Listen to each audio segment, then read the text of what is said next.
নমস্কাৰ বন্ধুসকল welcome to my YouTube channel Assam career job আজি পুনৰ আপোনালোকৰ বাবে ভাল খবৰ হৈ গ'ল পুনৰ আপোনালোকৰ অসম ৰেলৱেৰ পৰা চাকৰি মুকলি কৰিলে এটা আপোনালোকৰ বহুত ভাল খবৰ হৈ গ'ল অসম ৰেলৱে যেটো গুৱাহাটী আপোনালোকৰ যেটো হেডকোৱাৰ্টাৰ আছে তাৰ পৰা আপোনালোকৰ চাকৰি মুকলি কৰিলে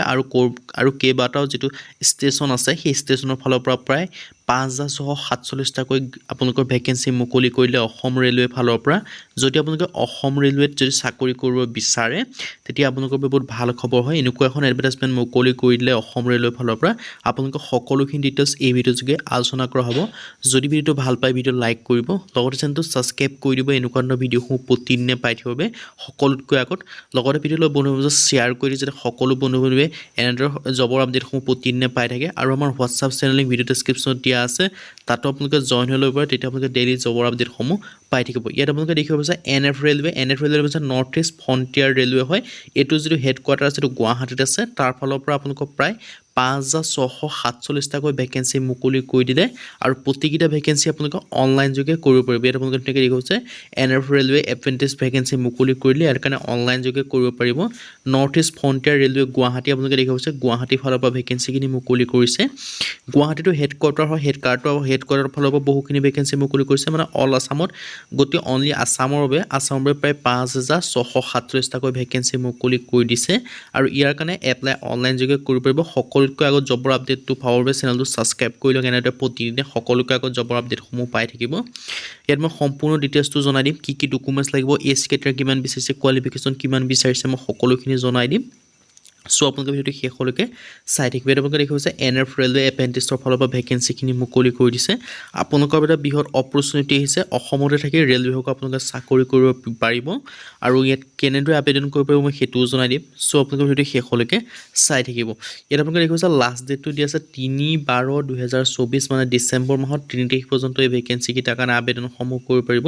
ইয়াত টোটাল ভেকেন্সি আছে 5647 টা তাৰে আপোনালোকৰ কাটিহাৰ আপোনালোকৰ কাৰণে আছে আপোনালোকৰ 812টা আলিপুৰৰ কাৰণে আছে 413টা ৰঙিয়াৰ কাৰণে আছে ৰঙিয়াৰ যেটো জনসন আছে তাৰ কাৰণে মুকলি কৰিছে 435টা লামডিং জনসনৰ কাৰণে মুকলি কৰিছে 950টা তিনিচুকীয়া জনসনৰ কাৰণে মুকলি কৰিছে লগতে বাকি কিটা জনসনৰ কাৰণে মুকলি কৰিছে কিন্তু এই যিকিটা জনসনৰ কাৰণে মুকলি কৰিছে ভাবিব নালাগে যে অকল সেই জনসনৰ আন্ডাৰ থাকিলে আবেদন কৰিব তেনে নহয় অসমৰ সকলো জিলা সকলো কেন্দ্ৰে এই ভেকেন্সি কিটা কাৰণে আবেদনসমূহ কৰিব পাৰিব আৰু ডিব্ৰুগড় যেটো ওয়াৰ্কশ্বপ আছে ৰেলৱে হগৰ অসম ৰেলৱে যেটো ডিব্ৰুগড় ওয়াৰ্কশ্বপ আছে তাৰ কাৰণে ভেকেন্সি মুকলি কৰিলে 814টা নিউ বঙাইগাঁৱৰ কাৰণে মুকলি কৰিছে 982টা তিনিচুকীয়াৰ কাৰণে 580টা ভালেখিনি ভেকেন্সি মুকলি কৰি প্ৰায় আপোনালোকৰ এটা বৃহৎ নিযুক্তি মুকলি কৰিলে 5647টা ভেকেন্সি মুকলি কৰিলে অসম ৰেলৱে ফালৰ পৰা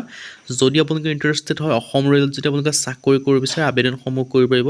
এজ কেটাৰ কিমান লাগিব মই হেতুও জনাই আছো লগতে এপ্লিকেশন ফিজ কিমান লাগিব মই হেতুও জনাই দিম বা কেনেদৰে আবেদন কৰিব মই স্টেপ দেখাই দিম লগতে কি ডকুমেন্টছ বিচাৰিছে মই হেতুও আপোনালোকক জনাই দিম সো আপোনালোকে ভিডিওটো শেষলৈকে চাব পাৰিব আৰু লগতে সকলো ধৰণৰ কোৱালিফিকেশনৰ কাৰণে ভেকেন্সি দেখিব পাব 10 পাছৰ কাৰণে ভেকেন্সি আছে 12 পাছৰ কোনো ভেকেন্সি যদি আপোনালোকে 12ত সায়েন্সত পাছ কৰিছে তেতিয়াও ভেকেন্সি দেখিবলৈ পাব যদি আপোনালোকে আইটিআই কৰিছে তেতিয়াও ভেকেন্সি দেখিব কিন্তু বিশেষকৈ আইটিআই ক্ষেত্ৰত বহুখিনি ভেকেন্সি মুকলি কৰিছে যিসকলে আইটিআই কৰিছে তেওঁলোকৰ বাবে ভেকেন্সি বহুখিনি মুকলি কৰি দিছে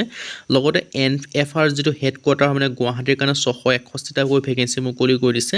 লগতে যদি আপোনালোকৰ কিবা ডাউট থাকে বা আপোনালোকে যে কোৱালিফিকেশন কিবা যে জানিব বিচাৰে তেন্তে ৰেলৱে বিভাগৰ যেটো অসম ৰেলৱে হেল্পলাইন নম্বৰ আছে সেইটো দেখিব পাৰে হেল্পলাইনৰ আপোনালোকে কন্টাক্ট কৰিব পাৰে নাইবা তেওঁলোকৰ যেটো অসম ৰেলৱে ইমেইল দেখিব আছে ইমেইলটো আপোনালোকে কন্টাক্ট কৰি ল'ব পাৰে যদি আপোনালোকে কিবা জানিবলগীয়া থাকে আৰু আবেদন কৰিবলৈ বয়সৰ সীমা 15 পৰা 24 বছৰ দিয়া আছে কিন্তু ইয়াত আপোনালোকে এজ ৰিলেক্সেশন সমূহ লাভ কৰিব যিসমূহ এসসি এসসি হয় তেওঁলোকে 5 বছৰকৈ ৰিলেক্সেশন সমূহ লাভ কৰিব 29 বছৰলৈকে আবেদন কৰিব পাৰিব ওবিসি কাৰণে 3 বছৰ 27 বছৰলৈকে পাৰিব পিডব্লিউডি বিডিৰ কাৰণে আপোনালোকে 10 বছৰকৈ ৰিলেক্সেশন সমূহ লাভ কৰিব এডুকেশন কোৱালিফিকেশন আপোনালোকে এডভাৰটাইজমেন্টখন চাই ল'ব কিয়নো এডুকেশন কোৱালিফিকেশন প্ৰতিটো পদৰ ক্ষেত্ৰত বেলেগ বেলেগ এডুকেশন কোৱালিফিকেশন হয় যি 5647 টাকৈ ভেকেন্সি মুকলি কৰিছে তাৰে বহুকেইটা ভাগ কৰি থৈছে আৰু প্ৰতিটো ভাগৰ কাৰণে এডুকেশন কোৱালিফিকেশনটো বেলেগ বেলেগ হয় সো আপোনালোকে মই ডেসক্ৰিপচন এডভাৰটাইজমেন্টৰ লিংক দিয়া থাকিব তাৰ আপোনালোকে ভিজিট কৰি এডুকেশন কোৱালিফিকেশন কিমান কোড বিচাৰিছে সব চাই ল'ব কিয়নো 10 পাছৰ কোনো বেলেগ ভেকেন্সি 12 পাছৰ কোনো বেলেগ ভেকেন্সি লগতে যে আইটিআই কৰিছে আইটিআই কাৰণে বহুখিনি ভেকেন্সি মুকলি কৰিছে লগতে 12 সায়েন্সৰ কাৰণে বেলেগ ভেকেন্সি মুকলি কৰিছে 12 আৰ্টছৰ কাৰণে বেলেগ ভেকেন্সি মুকলি কৰিছে সো আপোনালোকে ভালদৰে চাই লিবে আপোনালোকে কি ডকুমেন্টছ লিবে দিয়া আছে যদি ইন্টাৰেষ্টেড হয় এই ডকুমেন্টছখিনি যদি আপোনালোকৰ আছে বা ইয়াৰ গোটেইখিনি ডকুমেন্টছ লাগে কাৰণ প্ৰতিটো ভেকেন্সি হেতু বেলেগ বেলেগ কোৱালিফিকেশন হয় সো যদি আছে তেতিয়া আপোনালোকে আবেদনসমূহ কৰিব পাৰিব কিন্তু বয়সৰ সময়ত মনত ৰাখিব জেনেৰেল কেটেগৰী ক্ষেত্ৰত 18 পৰা 15 পৰা 24 বছৰহে হয় আবেদনসমূহ 4 নৱেম্বৰ পৰা অলৰেডি ষ্টাৰ্ট হৈ গৈছে আৰু লাষ্ট ডেটটো হৈছে 3 ডিসেম্বৰ হয় সো মই আপোনালোকক আবেদন কৰা লিংক আৰু এডভাৰটাইজমেন্টৰ লিংক মই ডেসক্ৰিপচনত দিয়া থাকিব সো আপোনালোকে ভালদৰে ডাউনলোড কৰিব পঢ়ি লৈ মিলি এপ্লাই কৰাৰ আগত ভালদৰে চাই মেলিহে আপোনালোকে আবেদনসমূহ কৰি ল'ব আজি ভিডিও ইমানে যদি ভিডিও ভাল লাইক